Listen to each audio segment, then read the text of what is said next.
Assalamualaikum Tribuners dan pemirsa Rian Surya. Jumpa lagi dengan saya Rifki Edgar.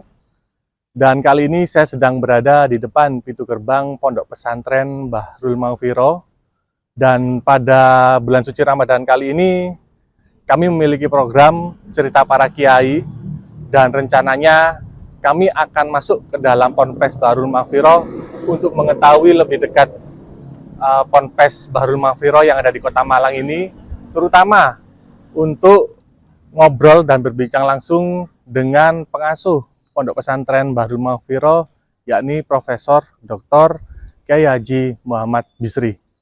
Yuk ikuti perjalanan kami di sini.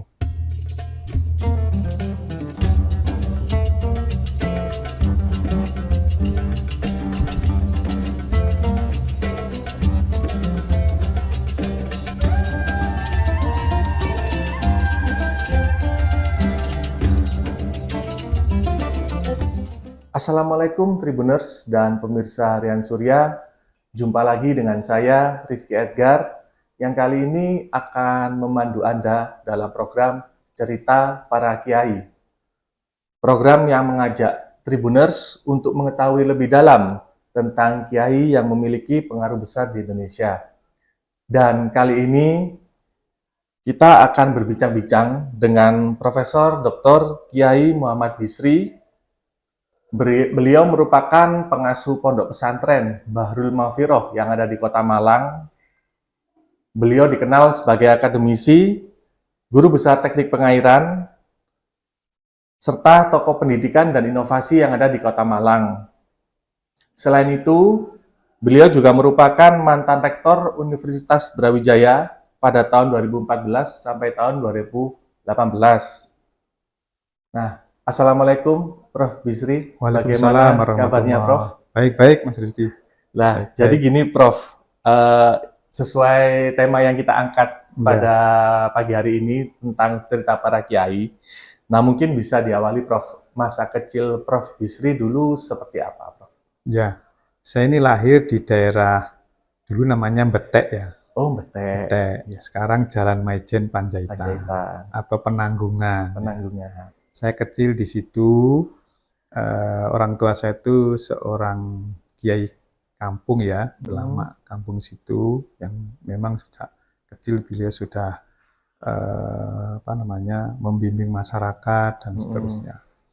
Kemudian saya kecil itu kan saudara saya itu ada 9, jadi totalnya 10.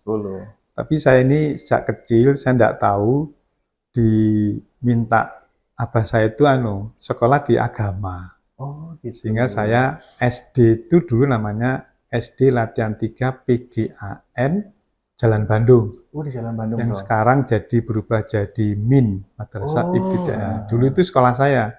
Jadi saya di PGA. Sampai PGA SD selesai sampai setara SMA, dulu namanya PGA 6 tahun. 4 tahun sama 2 tahun, bukan 3-3. Benar. 4 tahun terus 2 tahun, jadi 6 tahun sampai selesai SMA.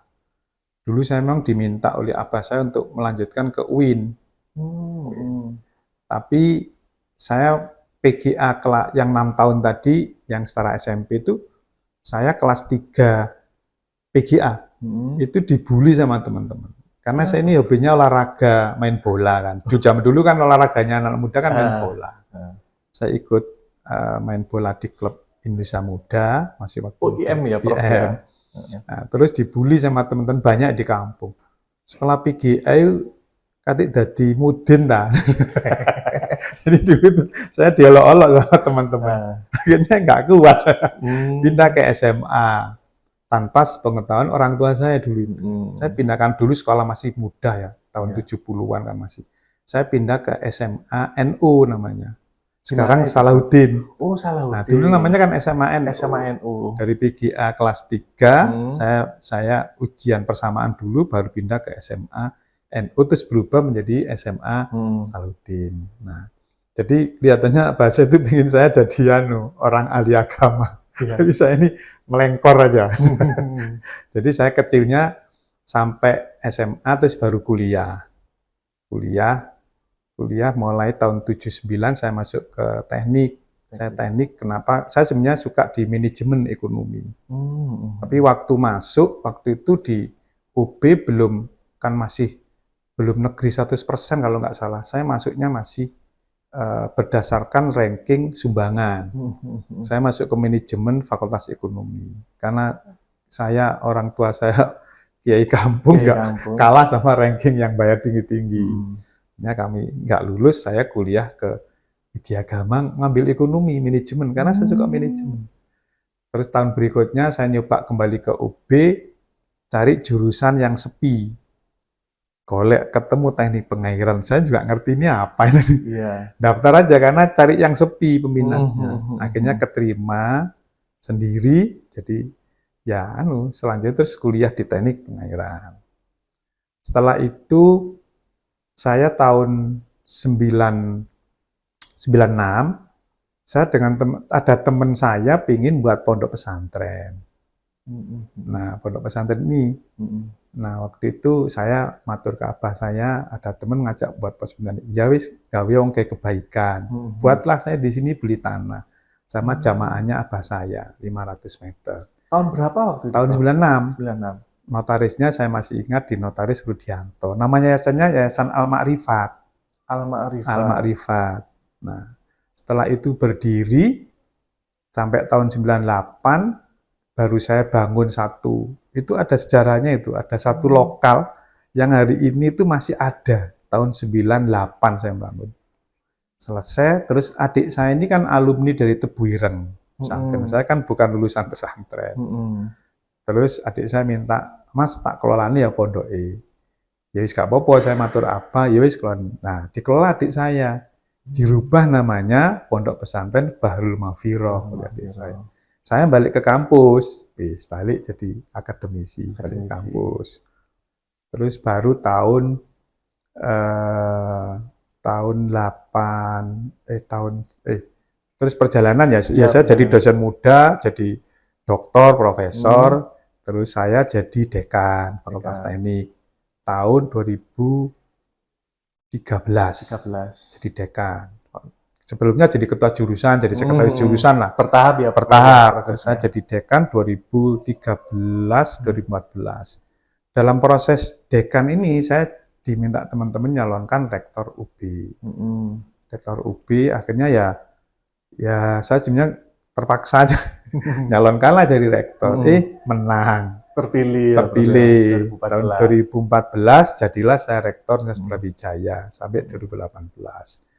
Tahun 2017 adik saya Sedo Gus Lukman yang semula lahannya ini hanya 500 dikelola beliau sampai hampir 4 hektar, 3,8 hektar dikelola beliau. Tapi modelnya model salah bener. Betul akhirat tok istilahnya. Pokoknya anak-anak ngaji, puasa, riyadhah itu. 2017 itu beliau sedo, tidak punya putra. Nah, saya masih rektor. Nah, pengurus ke rumah minta supaya saya yang melanjutkan, mengelola kembali. Sebenarnya kan saya yang ngelola awal. Ngelola kembali. Kemudian adik saya memang sebelum meninggal itu sebulan sebelumnya itu saya diajak keliling sini, padahal selama ini saya tidak pernah ke pondok kalau nggak ada undangan penting. Memang saya sengaja supaya tidak ada 2 pimpinan. Nanti kalau saya sering ke sini, pengurusnya bingung, zamannya bingung, sing dadian sapa iki. Nah, saya memang sengaja tidak mau ikut-ikut. Baru 2017 sebelum Gus Lukman Sedo itu saya diajak pondok ini keliling, saya lihat besar sekali. Ya, tapi bangunannya nggak seperti ini kan, masih yang bangunan kuno, pendidikannya juga masih pendidikan ya. Akhirnya beliau bilang, Mas, habis ini bantu saya untuk ngelola pondok. Saya bilang, saya masih rektor, nggak mungkin. Ya setelah rektor tak bantu. Pokoknya ngotot saya suruh bantu. Nanti nek sore saya dibuatkan ruang sama beliau. Di belakang sana, tak kayak ruang Mas, sama cek ngantor nanti. Bukan di sini ya, Prof? Bukan di sini, ini kan baru kali. Masih baru. Yang di bangunannya adik saya. Setelah itu sebulan beliau sedo. Jadi itulah seperti wasiat ini. Wasiat, pesan gitu, Prof. Pesan bahwa saya kelihatannya suruh ngelola ini melanjutkan beliau ya. Akhirnya ya karena pengurus juga minta saya, akhirnya ya sudahlah saya kelolanya ini supaya nanti bisa mungkin lebih bisa berubah karena saya punya bekal akademisi, bekal birokrasi, bekal agama sejak kecil. Saya ini kan memang suka hobi belajar ilmu agama. Karena saya di kampung juga jadi ketua tahlil, ketua tiba, jadi pokoknya dianggap orang paham agama karena memang mulai PGA saya belajar ngaji, itu saya hobi memang sejak kecil itu tentang ilmu agama Islam. Menarik sekali nih Prof, cerita Prof mulai kecil sampai akhirnya menjadi rektor hingga akhirnya menjadi pengasuh Ponpes Harun Mafiro nih Prof. Nah Prof, kembali lagi ke masa kecil. Waktu itu siapa sih Prof yang membantu Prof untuk membentuk karakter atau cara pandang pemikiran Prof waktu kecil itu siapa Prof? Karena Prof kan juga memiliki hobi yang unik juga Prof ya? Iya, olahraga. Itu siapa, Prof? Jadi gini, kalau olahraga itu dipengaruhi lingkungan. Kebetulan olahraga di lingkungan tempat saya tinggal itu hobinya main bola, voli. Malang itu mesti voli bola itu, mana-mana bola, basket belum populer seperti itu ya. Itu sehingga saya ya dua kalau sore mesti main bola tiap hari itu. Tapi saya malam ngaji, saya memang dari abah saya. Jadi saya dibentuk karakternya tentang Islam itu dari abah saya. Saya juga ngaji ke abah saya. Ya, jadi saya ngaji tentang ilmu ilmu akidah gitu. Kalau saya ngaji Quran itu kan ada musola di tempat saya dekat musola. Jadi saya ngaji Quran. Jadi kalau malam saya pasti kegiatannya agama. Kalau pagi sekolah, sore itu mesti olahraga. Kalau nggak bal-balan main voli. Itu rutinitas saya. Sehingga karakter itu terbentuk olahraga karena lingkungan. Apalagi sekolahnya saya di SMA Salahuddin dulu juga olahraga yang paling menonjol kan, dominan, terutama main bola. Nah, terus di rumah saya karakternya agama dibentuk oleh orang tua saya. Nah, ini juga menarik loh, Prof. Kan Prof juga menjadi seorang rektor waktu itu ya, terus juga mengasuh Ponpes. Nah, Prof, dalam membentuk cara pandang jenengan untuk membangun atau mengelola pesantren ini seperti apa, Prof? Waktu itu? Ya, jadi saya waktu itu sudah melihat adik saya mengelola pesantren. Ya, tapi saya nggak ikut-ikut karena saya nggak mau mempengaruhi pemikiran beliau. Begitu saya jadi tahun 2017, saya ini sudah mulai kesini lihat-lihat. Nah, ini dulu nggak ada ruangan ini, jadi masih sepi, masih kosong. Saya lihat, karena saya masih rektor, masih repot. Saya harus berpikir untuk merubah pemikiran tentang pondok pesantren. Saya ingin ada perubahan mindset. Karena awalnya adik saya itu, santrinya itu diambil dari mana-mana dan gratis. Hanya bayar uang makan ya, hanya bayar uang makan gratis dari Lampung, dari mana di sini. Terus mereka ansik memang belajar Islam, hanya kitab-kitab belajar itu ya. Jadi memang arahnya memang ya kayak pondok-pondok zaman dulu, sehingga sekolah formalnya tidak begitu teropeni. Saya terus masuk, saya bilang kan dulu itu anak-anak juga nakal-nakal yang mondok di sini. Jadi mungkin terpengaruh oleh pondok-pondok zaman dulu bahwa justru pondok itu tempat pendidikan anak-anak nakal. Ya, di situ seperti itu jadi kiai kan itu. Terus saya begitu di sini saya bilang nggak bisa, pondok itu adalah tempat mencari ilmu agama Islam dan mengamalkan. Bukan penitipan anak-anak nakal. Anak nakal itu kewajiban negara loh, saya bilang gitu. Kalau sebagian ya bolehlah, tapi kalau semua nakal terus seperti apa Islam nanti? Ya nanti ada yang jadi, ada yang enggak itu gimana? Dia mondok tapi nakal. Ya saya rubah mindsetnya bahwa pondok itu tempat orang mencari ilmu agama Islam dan mengamalkan. Sehingga kita harus ada saringan. Jadi itu mindset saya rubah dulu. Nanti saya nggak mau dari yang pondok sini harus ada seleksi. Nah, terus kedua tentang pondok ini, saya bilang pondok ini juga harus mengakomodasi orang ilmu-ilmu yang bersifat praktis untuk bekal dunia, ilmu kauniyah, tidak hanya ilmu syariah. Jadi kan di banyak pendapat ilmu dibagi dua, syariah dan kauniyah, ilmu duniawi dan akhirat. Saya bilang, sebenarnya ilmu dunia itu juga bisa jadi ilmu akhirat. Karena Allah itu menciptakan manusia untuk menjadi khalifah. Wa idza qala rabbuka lil malaikati ja'alna fil ardi khalifah. Kita jadi khalifah, lek jadi khalifah, wakil Tuhan mengurusi bumi. Lek ilmu agama itu kan nggak cukup.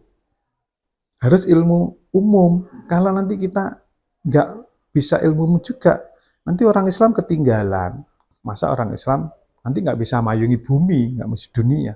Karena dia malah ketinggalan dunia, Islam harus terus memayungi dunia. Sehingga saya berpikir ini Islam harus dibawa ke pendidikan yang tinggi.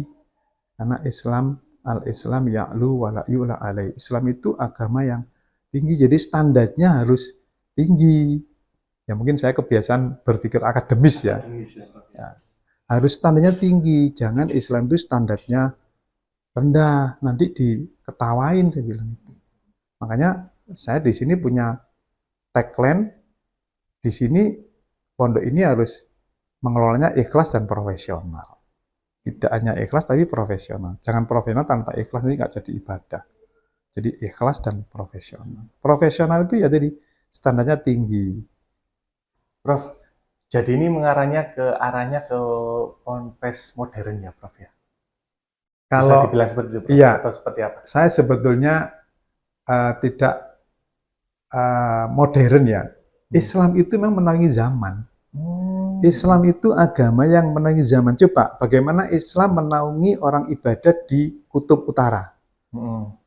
Bagaimana Islam itu hadir menaungi kehidupan di Amerika.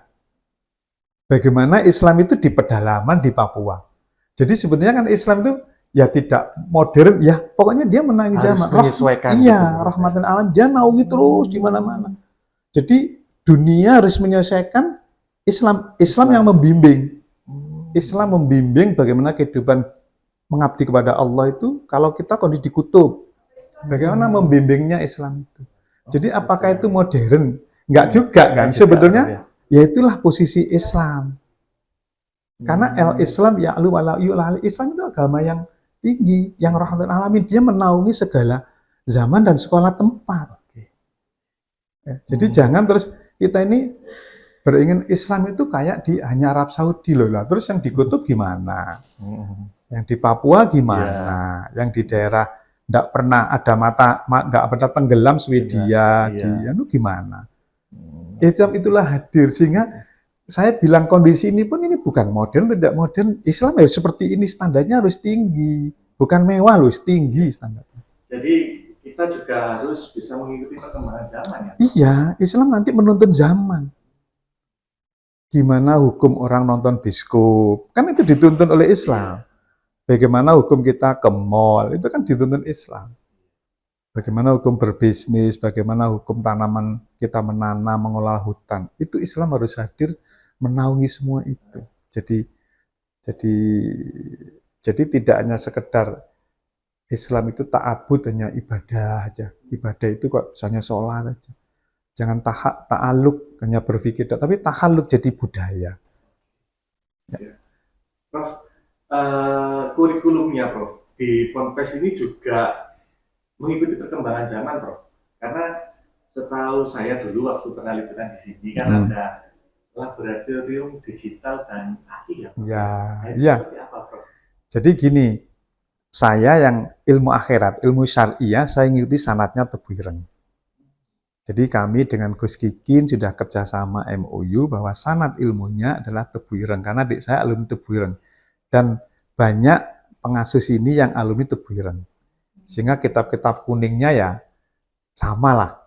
Bahkan penasihat pondok sini sekarang lagi ngajar di Tebu Ireng. Ngajar tentang Taskeh Bukhari kalau nggak salah. Hadis Bukhari. Jadi kami ke sana. Kitab kuningnya ya kita sudah mendalam lah ya, sudah normal seperti pondok-pondok yang dulu. Nah, sekarang saya tambahi ilmu duniawi, ilmu kauniyah walaupun itu praktis, tidak masuk kurikulum terlalu ansih. Ya.